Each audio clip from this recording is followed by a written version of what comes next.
আসসালামু আলাইকুম। প্রিয় দর্শক, অন্য মঞ্চের আলাপচারিতায় আপনাদের সকলকে আমন্ত্রণ জানাচ্ছি। বাংলাদেশকে নিয়ে দুই পরাশক্তি মার্কিন যুক্তরাষ্ট্র ও চীনের বিরোধ প্রকাশ্যে রূপ নিয়েছে। বাংলাদেশে নিযুক্ত নতুন মার্কিন রাষ্ট্রদূত ব্রেন টি ক্রিস্টেনসেন ঢাকায় দায়িত্ব গ্রহণের 10 দিনের মাথায় কোনো রাগঢাক না রেখেই বাংলাদেশের অন্তর্বর্তী সরকারকে সতর্ক করে দিয়েছেন, চীনের সাথে সামরিক ও নিরাপত্তা ইস্যুতে সম্পর্ক রাখলে কী ধরনের বিপদের মুখোমুখি হতে হবে। মার্কিন রাষ্ট্রদূতের এমন মন্তব্যে তেতে উঠেছে বাংলাদেশের চীনা রাষ্ট্রদূত। ঢাকায় যুক্তরাষ্ট্রের নতুন রাষ্ট্রদূতের মন্তব্যকে দায়িত্ব জ্ঞানহীন ও সম্পূর্ণ ভিত্তিহীন বলে পাল্টা মন্তব্য ছুড়ে দিয়েছে চীনা দূতাবাস। চায়না প্রশাসন বলছে, বাংলাদেশের সাথে চীনের সম্পর্কে যুক্তরাষ্ট্রের হস্তক্ষেপ কিংবা আঙুল তোলার কোনো সুযোগ নেই। চীনের রাষ্ট্রদূতের এমন পাল্টা জবাবের পরই মার্কিন রাষ্ট্রদূত বৈঠক করেছেন অন্তর্বর্তী সরকারের সর্বোচ্চ পর্যায়ের সাথে, দিয়েছেন কড়া সতর্কবার্তা। মার্কিন প্রশাসনের কড়া বার্তায় বিপাকে পড়েছেন অধ্যাপক ইউনূস ও তার সরকার। থামাতে হচ্ছে চীনের সহায়তায় সামরিক ড্রোন উৎপাদন কারখানা স্থাপনের প্রকল্প। মাত্র কয়েকদিন আগে চীনের রাষ্ট্রদূত বিশাল ফুলের তোড়া দিয়ে শুভেচ্ছা জানিয়েছিলেন জাতীয় নিরাপত্তা উপদেষ্টাকে, কিন্তু মার্কিন প্রশাসনের বার্তা পাওয়ার পর সেই ফুল আপাতত কাটার মতোই বিষাদ লাগছে অন্তর্বর্তী সরকারের কাছে। শুধু করা বার্তা নয়, বেশ কয়েকটি শর্ত জুড়ে দিয়েছে মার্কিন প্রশাসন, আর তাতে বিপাকে পড়েছে অন্তর্বর্তী সরকার। এদিকে দূতাবাসের এক কর্মকর্তার সাথে নারী সাংবাদিকদের কথোপকথনের অডিও ক্লিপ ফাঁস হওয়ায় নড়েচড়ে বসেছে ঢাকার মার্কিন দূতাবাস। কিভাবে এবং কোন প্রক্রিয়ায় এই অডিও ক্লিপ ফাঁস হয়েছে তা বের করতে জোরে সোরে চলছে তদন্ত।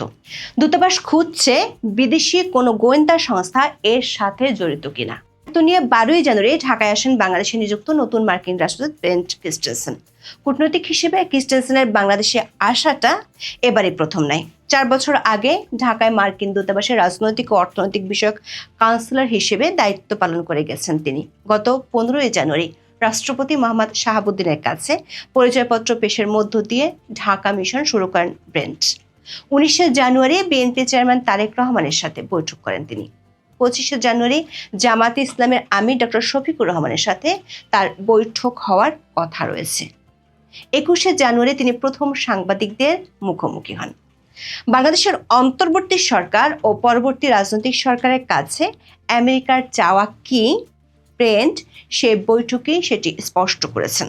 মার্কিন দূতাবাসের একটি সূত্র বলছে, বর্তমান অন্তর্বর্তী সরকারের গতিবিধি বেশ রহস্যজনক হওয়ায় মূলত বার্তা দেওয়ার জন্যই ব্রেন্ট মাত্র 7 জন সাংবাদিককে ডেকেছিলেন এবং সেখানেই তিনি চীন বিরোধী এজেন্ডা প্রকাশ করেন। সাংবাদিকদের সাথে সেই বৈঠকে ব্রেন ক্রিস্টেনসেন বলেন, নির্দিষ্ট কিছু ক্ষেত্রে চীনের সঙ্গে সম্পর্ক রাখার ক্ষেত্রে ঝুঁকির বিষয়গুলো স্পষ্টভাবে বাংলাদেশের অন্তর্বর্তী সরকার বা নতুন নির্বাচিত সরকারের কাছে তুলে ধরবেন। দর্শক, গত অক্টোবরে মার্কিন সিনেটে রাষ্ট্রদূত নিয়োগের শুনানিতে ব্রেন ক্রিস্টেনসেন একই প্রসঙ্গে কথা বলেছিলেন। প্রশ্ন হলো, ব্রেন্ট যে কিছু বিষয়ের কথা সাংবাদিকদের বলেছেন সেগুলো আসলে কি কি? সূত্রগুলো বলছে, বাংলাদেশের অন্তর্বর্তী সরকারের আমলে চীনের সাথে সামরিক সম্পর্ক আর আঞ্চলিক নিরাপত্তা ইস্যুই মার্কিন মাথা ব্যথার কারণ। ব্রেন্ট নিজেই সাংবাদিকদের বলেছেন, নিরাপত্তা সংক্রান্ত বিষয়গুলো তাদের জন্য বিশেষ আগ্রহের ক্ষেত্র। এই দায়িত্ব পালনের আগে ওয়াশিংটনে তিনি এ বিষয়ে একজন জ্যেষ্ঠ কর্মকর্তা হিসেবে কাজ করেছেন এবং বাংলাদেশেও তার এ নিয়ে কাজের দীর্ঘ অভিজ্ঞতা রয়েছে। রাগঢাক না রেখেই ব্রেন্ট বলেছেন, মার্কিন প্রশাসন গত 2 বছর ধরে চেষ্টা করছে চীনের উপর বাংলাদেশের সামরিক নির্ভরতা কমাতে। তার মতে, বাংলাদেশের প্রতিরক্ষা বাহিনীর সব শাখার সঙ্গেই যুক্তরাষ্ট্রের অংশীদারিত্ব রয়েছে। নৌবাহিনীর সঙ্গে সামুদ্রিক নিরাপত্তা বিষয়ে বিভিন্ন প্রশিক্ষণ ও মহড়ার মাধ্যমে সেনাবাহিনী ও বিমান বাহিনীর সঙ্গে অপারেশনাল প্রস্তুতি ও জরুরি পরিস্থিতি মোকাবেলার সক্ষমতা বাড়াতে 2 দেশ একসঙ্গে কাজ করছে। গত 1 বছরে 2 দেশ বেশ কয়েকটি গুরুত্বপূর্ণ যৌথ মহড়া পরিচালনা করছে। নৌবাহিনীর সঙ্গে অপারেশনাল প্রস্তুতির জন্য টাইগার শার্ক, সেনাবাহিনীর সঙ্গে শান্তিরক্ষা, সন্ত্রাস বিরোধী কার্যক্রম ও চিকিৎসা সংক্রান্ত সক্ষমতা বৃদ্ধির লক্ষ্যে টাইগার লাইটনিং সহ আরও নানা ধরনের সম্পৃক্ততার কথা উল্লেখ করেছেন তিনি। এমনকি বাংলাদেশ সেনাবাহিনীর জন্য প্রতি বছর প্রায় $15 লাখ পেশাদার সামরিক শিক্ষায় সহায়তা দিচ্ছে যুক্তরাষ্ট্র। কূটনৈতিক সূত্রগুলো বলছে, যুক্তরাষ্ট্র চায় না বাংলাদেশ চীন থেকে সামরিক সরঞ্জাম কিনুক।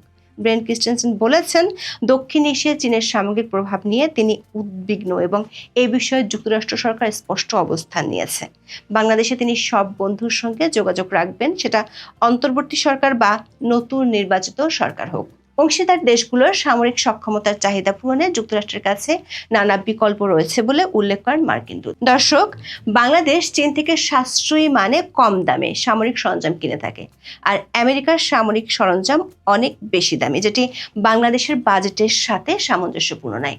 এমন পরিস্থিতিতে ট্রাম্প প্রশাসন বলছে, বাংলাদেশকে চীনের গ্রিপ থেকে বের করতে তাদের কাছে বিকল্প প্রস্তাবও আছে।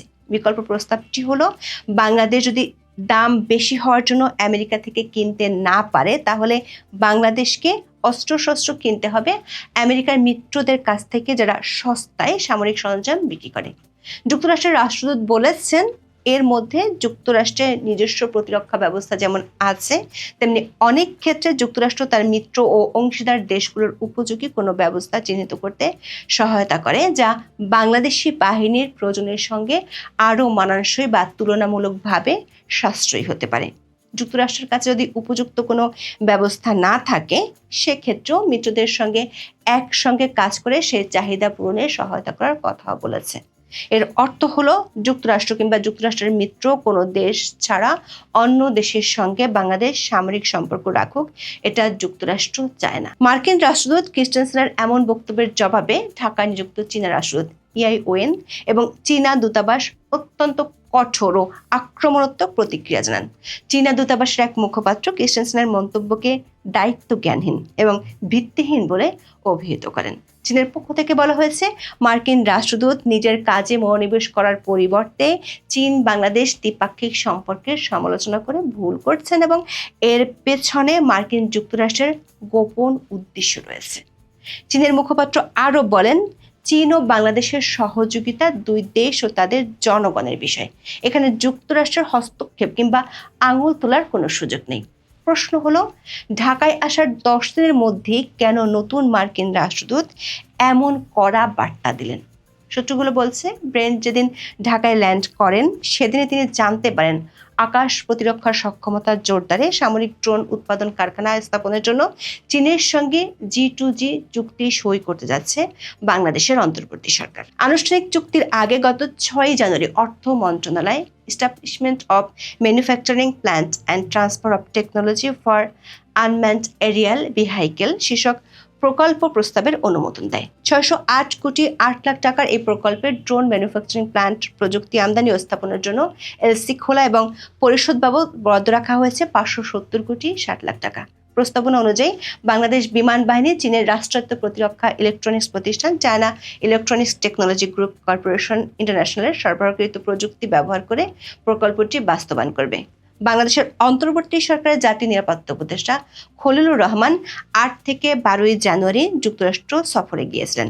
সেখানে তার সাথে মার্কিন প্রশাসনের শীর্ষ কর্মকর্তাদের সাথে বৈঠক হয়, বিশেষ করে পররাষ্ট্র দপ্তরের রাজনৈতিক বিষয়ক আন্ডার সেক্রেটারি এলিসন হুকার এবং যুক্তরাষ্ট্রের দক্ষিণ ও মধ্য এশিয়া বিষয়ক সহকারী পররাষ্ট্রমন্ত্রী পল কাপুর বাংলাদেশের জাতীয় নিরাপত্তা উপদেষ্টাকে ড্রোন কারখানা স্থাপনের জন্য চীনের সাথে এই চুক্তিটি না করার পরামর্শ দেন। কিন্তু খলিলুর রহমান দেশে ফেরার পর সে বিষয়ে অগ্রগতি হয়নি। উল্টো 18 জানুয়ারি চীনের রাষ্ট্রদূত ইয়া ওয়েন খলিলুর রহমানের সাথে দেখা করে চুক্তিটি করার জন্য বিশাল ফুলের তোড়া দিয়ে শুভেচ্ছা জানান, আর তাতেই ক্ষেপে যায় মার্কিন প্রশাসন, যে জন্য ব্রেন্ট সাংবাদিকদের মাধ্যমে মার্কিন প্রশাসনের বার্তা পৌঁছে দেয় অন্তর্বর্তী সরকারের কাছে।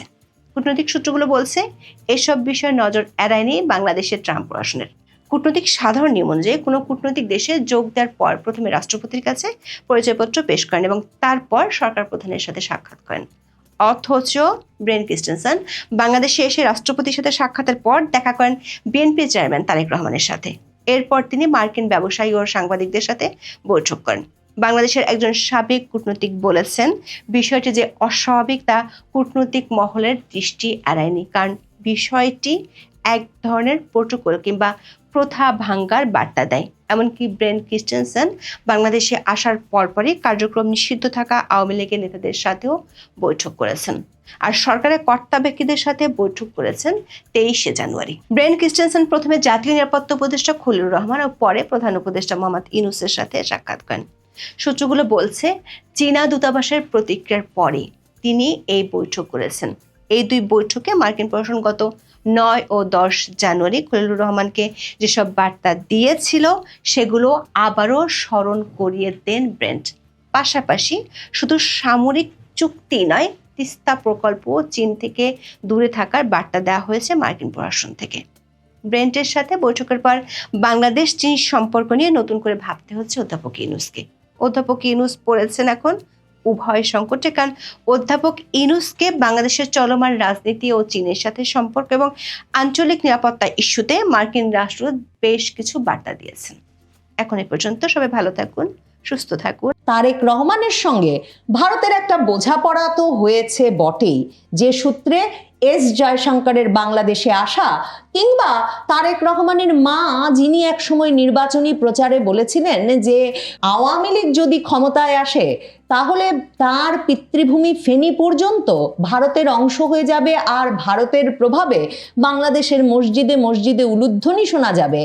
প্রধানমন্ত্রী মোদী সহ ভারত সরকার যেভাবে তার সময়ে, খালেদা জিয়ার সময়ে ভারত বাংলাদেশ বন্ধুত্ব নিয়ে উচ্ছ্বসিত হয়েছেন তার মৃত্যুর পর, তাতে বুঝতে বাকি থাকে না তারেক রহমানের সঙ্গে একরকম বোঝাপড়া ভারতের হয়েছে বটে।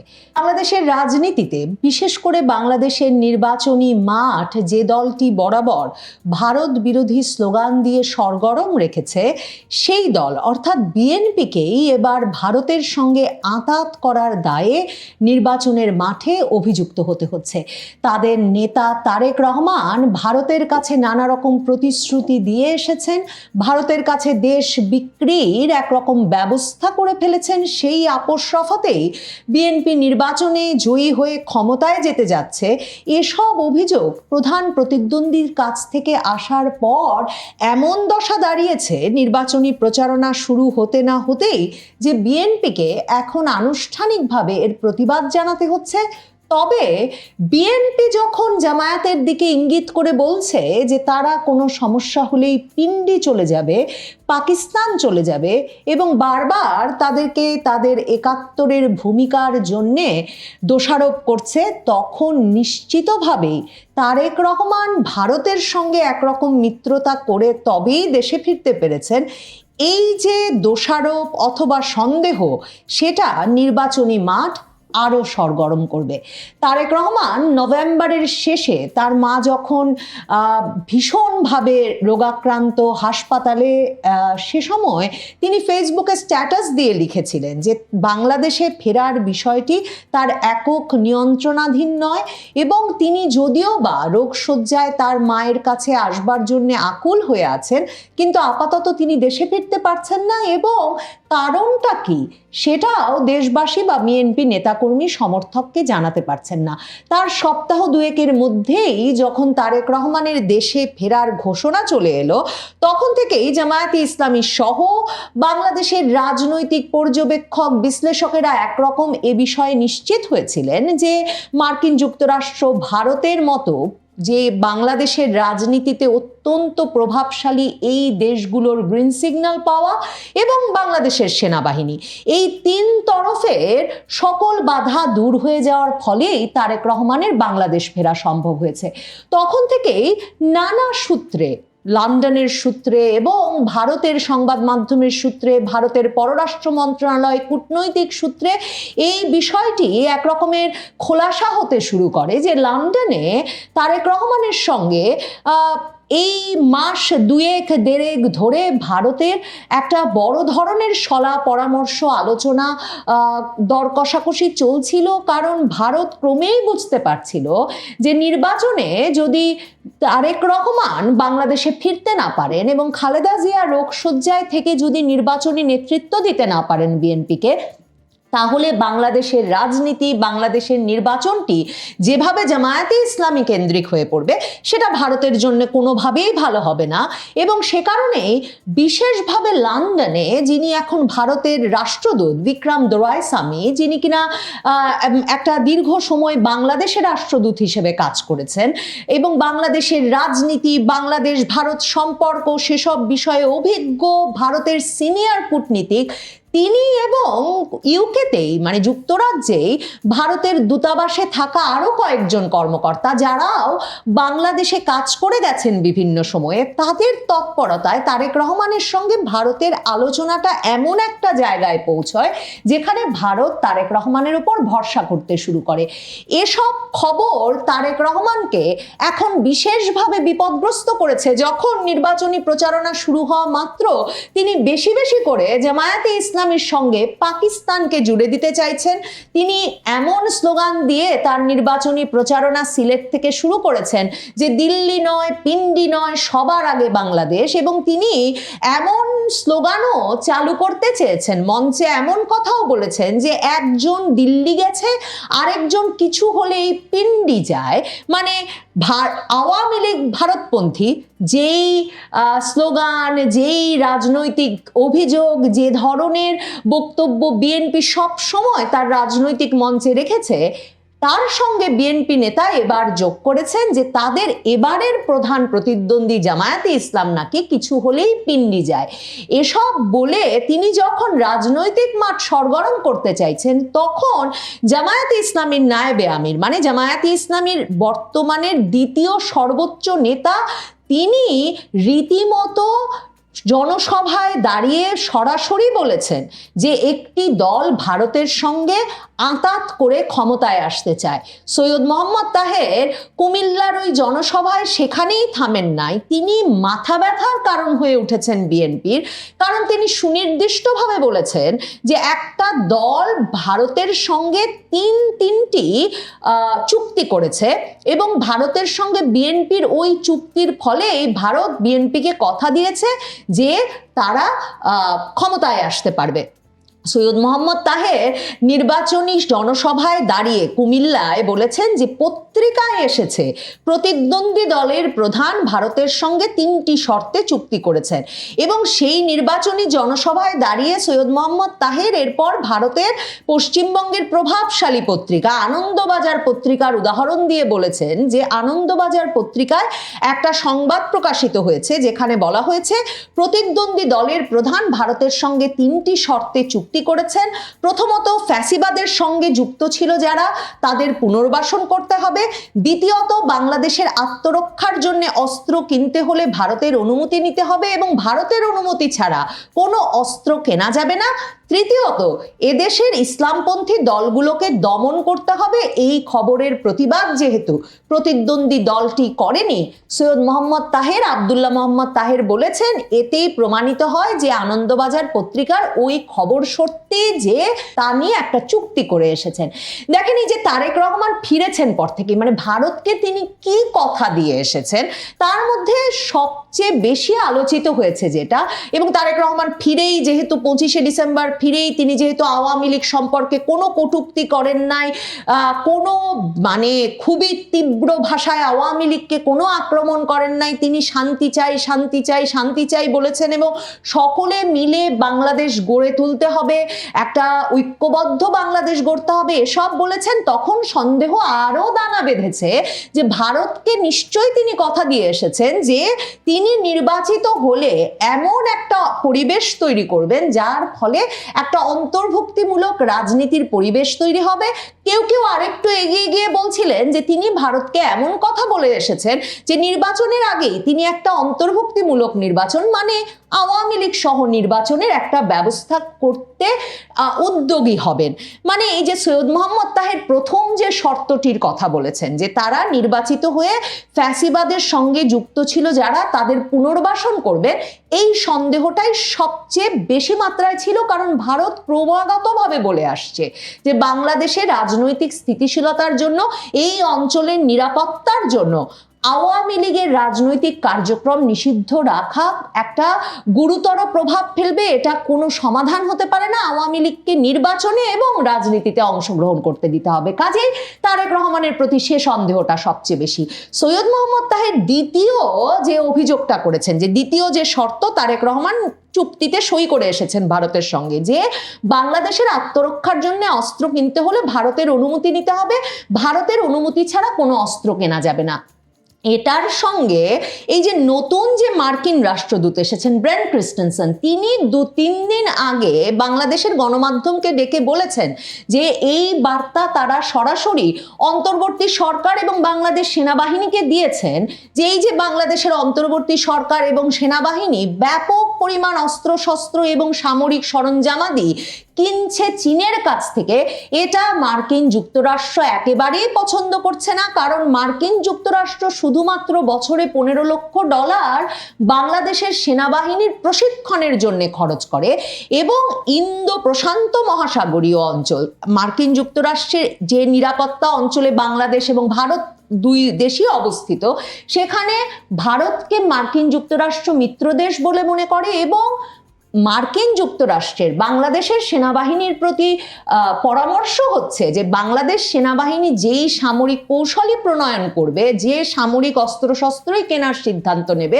সেটা চীন থেকে কেনা উচিত হবে না, কারণ মার্কিন যুক্তরাষ্ট্র সেটা পছন্দ করে না। এবং তাদের কি প্রয়োজন, মার্কিন যুক্তরাষ্ট্র প্রত্যাশা করে যে বাংলাদেশ সেনাবাহিনী সেটা তাদেরকে জিজ্ঞেস করবে, এবং মার্কিন যুক্তরাষ্ট্র মানে মার্কিন অস্ত্র যদি বেশি দামি হয় তাহলে মার্কিন যুক্তরাষ্ট্রের মিত্র দেশগুলোর সঙ্গে আলোচনা করে সে সমস্যার সমাধান করবে, কিন্তু চীন থেকে কেনা চলবে না। কাজেই আব্দুল্লাহ মোহাম্মদ তাহের দ্বিতীয় শর্ত যেটা বলছেন সেটাও কিন্তু আকাশ থেকে পড়েনি, তারও একটা সন্দেহের ভিত্তি আছে বইকি। কারণ জামায়াতে ইসলামীর সঙ্গে চীনের সম্পর্কটা বরাবর অতি ঘনিষ্ঠ, বিশেষ করে 24-এর 5ই আগস্টের পর থেকে এ সম্পর্কটা আরো ঘনিষ্ঠতর হয়ে উঠেছে, এবং সৈয়দ মোহাম্মদ তাহের ওই সূত্র মিলিয়ে এই দ্বিতীয় শর্তের কথা নির্বাচনী জনসভায় ছেড়ে দিয়েছেন।